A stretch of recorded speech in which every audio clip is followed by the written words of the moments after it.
सरल हिंदी बोलिए। सरल हिंदी का मतलब क्या? जिसमें अंग्रेजी और फारसी के शब्द मिले हुए हों, वो सरल हिंदी है। और सरल हिंदी और शुद्ध हिंदी से अंतर क्या पड़ता, मैं उदाहरण देना चाहता हूं। मैं परसों, अभी आपने बताया ना, आज तक ने सर्वे किया था, तो उसमें भारत और काल और अमृत शब्द 3 बार आया था। वो सबसे ज्यादा 3 शब्द जो आए थे, उसी समय बाई चांस वो दिखाने लगे कि कोलकाता में स्वतंत्रता दिवस मनाया जा रहा था। तो पहले हेलीकॉप्टर से फूल बरसाए गए, तो क्या कह रहे थे? पुष्प वृष्टि करो। अब अगर आपने संस्कृत में हिंदी पढ़ी तो समझने में कोई समस्या नहीं आएगी। पुष्प वृष्टि, फिर वो कह रहा है अपूर्व दृष्टि है, ये अपूर्व दृष्टि दिखाई पड़ रही है। तो जब आप संस्कृत निष्ठ हिंदी पढ़ते हैं तो भारतीय भाषाओं के साथ ज्यादा जुड़ते चले जाते हैं। तो आश्चर्य होगा कि जितने अंग्रेजी के पत्रकार थे दिल्ली के, उन्होंने कहा what is the meaning of this word वितंडावाद। और ये मेरे लिए आश्चर्य का विषय था कि तमिलनाडु और आंध्र प्रदेश के पत्रकारों ने कहा कि तेलुगु और तमिल दोनों में वितंडवाद शब्द है और उसी अर्थ में जिस अर्थ में हिंदी में प्रयोग होता है। अब बताइए, शुद्ध हिंदी बोलने से आप भारतीय भाषाओं के नजदीक जाते हैं कि दूर जाते हैं? आप मुंबई जाते हैं तो क्या लिखा रहता है? छत्रपति शिवाजी अंतर्राष्ट्रीय विमानतल, और हिंदी में हवाई अड्डा। हवाई अड्डा बेहतर हिंदी, विमानतल। आप शुद्ध हिंदी पढ़ेंगे तो विमानतल में कोई समस्या नहीं आएगी। हम कहते हैं अस्पताल, वहां लिखा रहता है रुग्णालय। रुग्ण का मतलब रोगी होता है। आप अगर संस्कृत निष्ठ हिंदी पढ़े होंगे तो आपको कोई समस्या नहीं आएगी। और ये मैं आपको एक उदाहरण भी बताता हूं। जब सुषमा स्वराज जी थी तो एक बार हमने उनसे पूछा कि आपने इतनी जल्दी कन्नड़ कैसे अडॉप्ट कर लिया, आप कन्नड़ में भाषण कैसे देने लगी थी?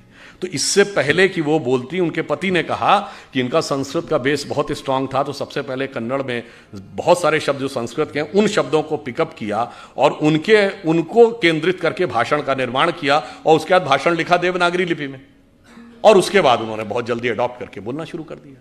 तो आप सोचिए कि यह भाषा किस ढंग से जोड़ती है और भाषा किस ढंग से आपके दिमाग को पल्यूट भी करती है। उदाहरण के लिए अगर आप देखें, आज एक और भी खतरा चल रहा है। आज आपने देखना शुरू नहीं किया कि हर टीवी एड में भी ये छोटे छोटे बच्चे, 7 या 8-9 साल का बच्चा अपने मां बाप को ज्ञान देता है? ये क्यों है? आपको लगता है ये ऐसे ही हल्के में है? नहीं, ये एक सोची समझी रणनीति है, क्योंकि परिवार को तोड़ना है। तो 10-15 साल के बाद वही तो जाएंगे जो कहेंगे कि नहीं, हमें ही सब कुछ पता था, हमारे माता पिता को कुछ नहीं पता था। जैसे मैं ये एक उदाहरण भी आपको देना चाहता हूं, ये बात मैंने एक बार पहले भी बोली है। अभी हरनाज संधू को मिला है मिस वर्ल्ड का पुरस्कार, वरना इससे पहले 1994 से 2003 के बीच में ढेर सारी भारतीय लड़कियों को मिस वर्ल्ड, मिस यूनिवर्स मिला, उसके बाद गायब हो गया। यानी सुंदर लड़कियां ना 1994 से पहले पैदा होती थी, ना 2003 के बाद। ये आपको लॉजिकल लगती है बात? नहीं जी, 1991 में नई अर्थव्यवस्था आई, भारत के पास इंफ्रास्ट्रक्चर नहीं था, तो कहां से पैसा आएगा? क्योंकि ना हमारे पास फिजिकल इंफ्रास्ट्रक्चर था, ना फाइनेंशियल इंफ्रास्ट्रक्चर था।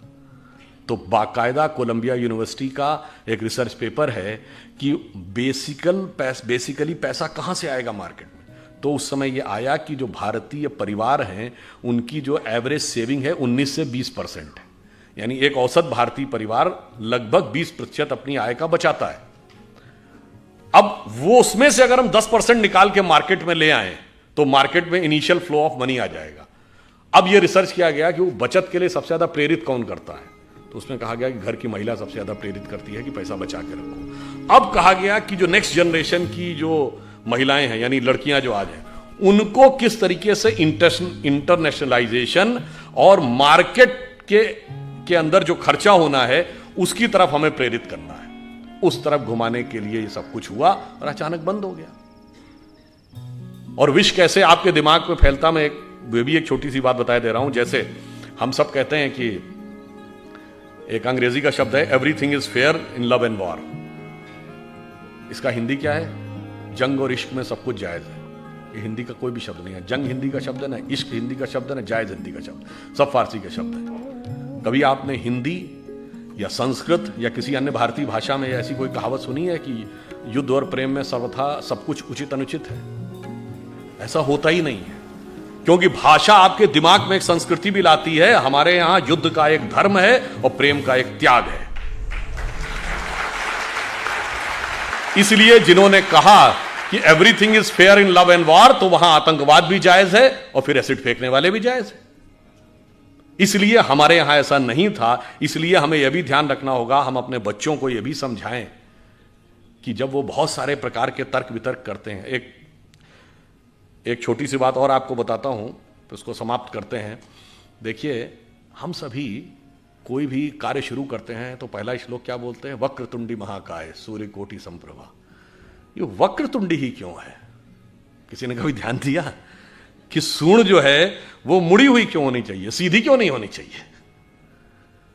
उसका कारण यह है, और गणेश जी, यहां तो सबसे बड़ा गणेश जी का मंदिर है, गणेश जी के हाथी का ही सर क्यों है?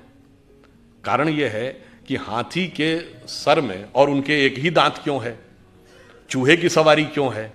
उसका कारण यह है कि गणेश जी का पूरा स्वरूप हमारे अंदर की कुंडलनी जागरण की प्रक्रिया का स्वरूप है। इसीलिए सूंड जो है कुंडलनी का प्रतीक है। हाथी का सर इसलिए है कि हाथी के मस्तक में गजमुक्ता होती है, और 2 दांत की बजाय 1 दांत, और 1 दांत भी टूटा हुआ है।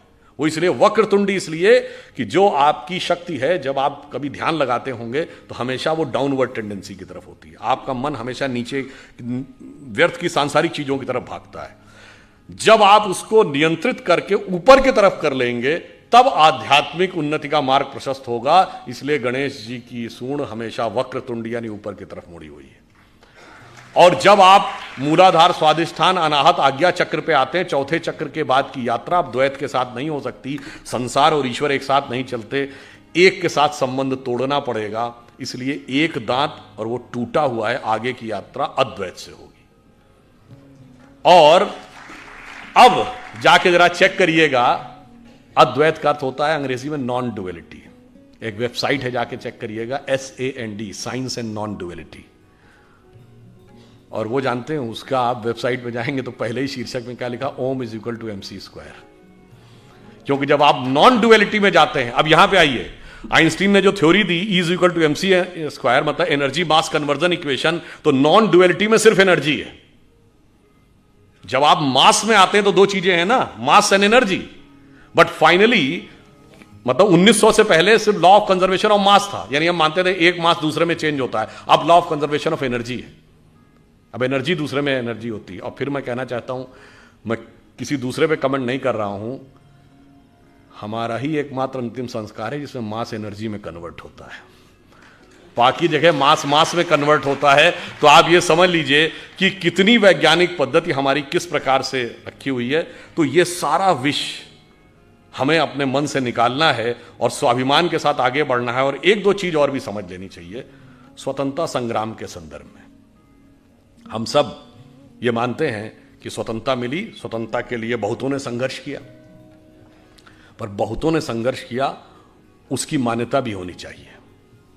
जैसे एक आंदोलन था, राजनीतिक आंदोलन, जो गांधी जी, तिलक, गोखले, नेहरू जी इनके नेतृत्व में चल रहा था, उसका महत्व है। तो एक क्रांतिकारी आंदोलन भी था, जो युगांधर और अनुशीलन समिति बंगाल से शुरू होती है, फिर चाहे वो उत्तर प्रदेश में चंद्रशेखर आजाद, राम प्रसाद बिस्मिल, अशफाक उल्ला खां या भगत सिंह, राजगुरु, सुखदेव, वहां तक। और फिर एक सशस्त्र आंदोलन जो सैन्य अभियान था, जो रासबिहारी बोस और सुभाष चंद्र बोस जी के द्वारा शुरू होता है। सबका योगदान था। एक में एकाधिकार का वर्चस्व मेरे विचार से उचित नहीं है। 1-2 फैक्ट आपको बताना चाहता हूं, शायद मैं बहुत से लोगों को, आपको ध्यान ना हो। जवाहरलाल नेहरू जी 15 अगस्त 1947 को प्रधानमंत्री नहीं बने थे। 2 सितंबर 1946 को कैबिनेट मिशन प्लान के तहत वो अंतरिम सरकार का नेतृत्व उन्होंने संभाला था। 2 सितंबर 1946 को क्यों? आप लोगों ने अगर पढ़ा हो तो भारत को आजादी देने का जो निर्णय लिया था अंग्रेजों ने, वो तो